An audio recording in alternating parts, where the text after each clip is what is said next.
Jésus marche devant et assure les arrières de ses brebis. Il est écrit: ils étaient en chemin pour monter à Jérusalem et Jésus allait devant eux. Les disciples étaient troublés et le suivaient avec crainte. Et Jésus prit de nouveau les 12 auprès de lui et commença à leur dire ce qui devait lui arriver. Marc 10, 32. Les 12 étaient troublés en allant à Jérusalem et suivaient Christ avec crainte à cause des menaces qui pesaient sur sa vie et sur la leur. Tout le monde savait que Jérusalem tuait les prophètes et lapidait ceux qui lui étaient envoyés pour son salut. Matthieu 23, 37. Pourtant, malgré la souffrance qui l'attendait, Christ était déterminé à y aller. Il marchait en tête devant son troupeau apeuré.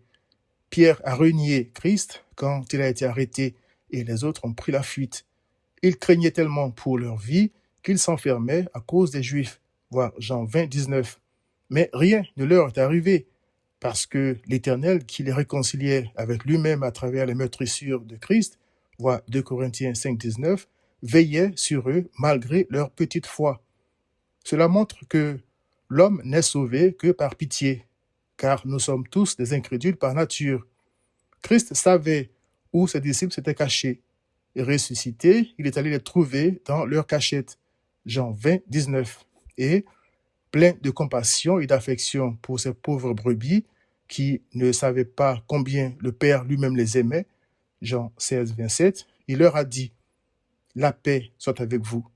Jean 20, 19.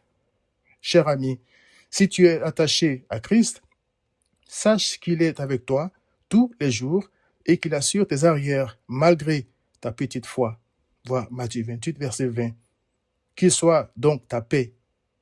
Quant à toi qui fuis ton Créateur, sache qu'il est plein de compassion pour ceux qui reconnaissent leurs offenses et reçoivent le pardon que leur apporte son Fils, mais qu'il résiste aux orgueilleux.